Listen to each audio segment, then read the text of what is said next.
రాజులకు రాజు ప్రభులకు ప్రభు అయిన యేసుక్రీస్తు నామమున మీకు శుభములు. ఈరోజు దేవుడు మనకు అనుగ్రహించిన వాక్య ధ్యానము కీర్తన గ్రంథము 128వ అధ్యాయము 1వ వచనము. యెహోవాయందు భయభక్తులు కలిగి ఆయన త్రోవలయందు నడుచువారందరూ ధన్యులు. ప్రియులారా, ఈ వాక్య ధ్యానమును మనం పరిశీలించినప్పుడు దేవుని యందు మనం భయభక్తులు కలిగి ఉండాలి. మనం ఈ లోకంలో అనేకమైనటువంటి వాటికి భయపడుతూ ఉంటాం. అనేకమైన మనుష్యులకు భక్తిని ప్రదర్శిస్తూ ఉంటాం. ఎందుకు? వారి నుంచి ఏదైనా మేలు జరుగుతుందేమో, వారి నుంచి ఏదైనా సహాయం జరుగుతుందేమో. మరి మనుష్యులకే నీవు అలాంటి భయభక్తులు చూపించినప్పుడు ఆ మనుష్యులను సృష్టించిన సృష్టికర్తకు నీవు ఇంకా ఎలాంటి భయభక్తులు చూపించాలి? అది జ్ఞాపకం చేసుకోవాలి. ఎందుకంటే దేవుని యొక్క కృప లేకపోతే ఏ మనిషి నీకు సహాయం చేయటానికి ముందుకు రాడు. దేవుడు అతన్ని ప్రేరేపిస్తే తప్ప ఒక వ్యక్తి తనంతట తాను వచ్చి నీకు సహాయము చేయుట అనేది దుర్లభము. ఆ విషయాన్ని నీవు గ్రహించాలి. లేని ఎడల నీవు దేవుని కంటే మనుష్యుల మీద అధికంగా ఆధారపడతావు. అది ఎన్నటికీ కూడదు. దేవుడు సృష్టికర్త. ఆయన సర్వమును సృజించినటువంటి వాడు, సర్వము తన అధీనంలో ఉంచుకున్నటువంటి వాడు. ఆయన యొక్క మాట చొప్పునే సకలము జరుగుచున్నవి. అది నీకు సహాయం చేసే మనుష్యులైనా, నీవు ఆధారపడుతున్న మనుష్యులైనా వారికి నీ ఎళ్ళ కనికరము కలగాలి అంటే దేవుడి యొక్క ప్రేరేపణ ఉండాల్సిందే, దేవుని ఆజ్ఞ ఉండాల్సిందే. మరి అలాంటప్పుడు ఆ మనుష్యుల యొద్దకు వెళ్ళుట కంటే ఆ మనిషిని సృష్టించిన దేవుని యొద్దకు వెళ్ళి మొర్రపెట్టుకొనుట నీకు మేలు కదా.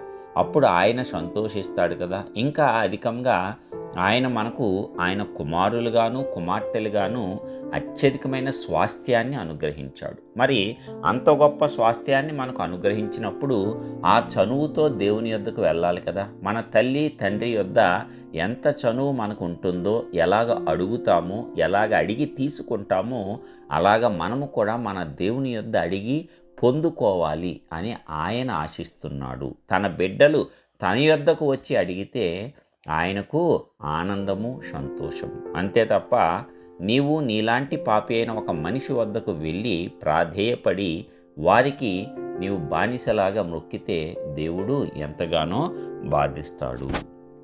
బాధపడతాడు ఆయన. కాబట్టి యెహోవాయందు భయభక్తులు కలిగి నీవు ఆయన త్రోవల్లో నడుచుకుంటే ధన్యుడు అంట. ప్రతి మేలు అప్పుడు ఆయన నీకు కలుగజేస్తాడు. అంటే అలా నడవకపోతే మేలు కలుగజేయడానికి కాదు. ప్రపంచంలో ఎంతమంది ఆయన అంగీకరించి ఎంతమంది ఆయన మార్గాలను అనుసరిస్తున్నారు. మరి అలాంటి వారికి ఆయన మరి సూర్యుని రశ్మిని ఇవ్వటం మానేశాడా? ఆక్సిజన్ పీల్చుకోవటానికి ఆపేశాడా? వారికి వర్షం పట్టడం ఆపేశాడా? వారికి ఆహారం ఇవ్వటం మానేశాడా? వారి ఉద్యోగాల్లో వారిని ఆశీర్వదించడం మానేశాడా? లేదే. దేవుని యొక్క కృపను కనికరాన్ని మనము తెలుసుకోవాలి. కానీ ఆయన యందు భయభక్తులు కలిగి ఆయన త్రోవల యందు నడిస్తే నీకు ధన్యత. నీవు నిత్యమైన ఆశీర్వాదంలోనికి వెళ్తావు. అంటే ఆ శాశ్వతమైన పరలోక రాజ్యంలో ప్రవేశించుట అనేది నిత్యమైన శాశ్వత ఆశీర్వాదం. దానిని పొందుకోవాలని దేవుడు కోరుకుంటున్నాడు. కాబట్టి అలాంటి ధన్యతలోనికి మనం అందరము అడుగు పెడదాము. ఎందుకంటే ఆయన కృప జీవము కంటే ఉత్తమమైనది. ఒక మనిషికి అన్నిటికంటే ఉత్తమమైనది జీవమే. ఆయన కృప జీవము కంటే ఉత్తమమైనది. కాబట్టి ఆయన యందు భయభక్తులు కలిగి నీవు నడుచుకుంటే, ఆయన త్రోవల యందు నీవు నడుచుకుంటే అన్ని విషయాలలో నీకు మేలు కలిగి ఆ ధన్యతను అనుభవిస్తావు. ప్రార్థిద్దాం.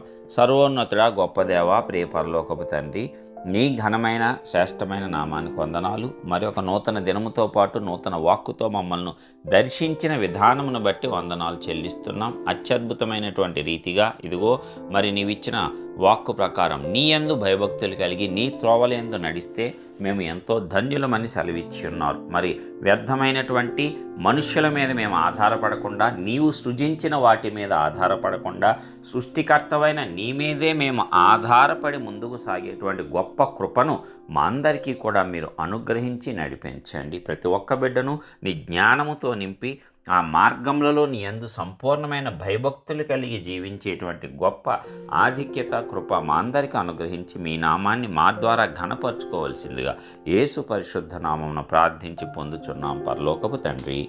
ఆమేన్.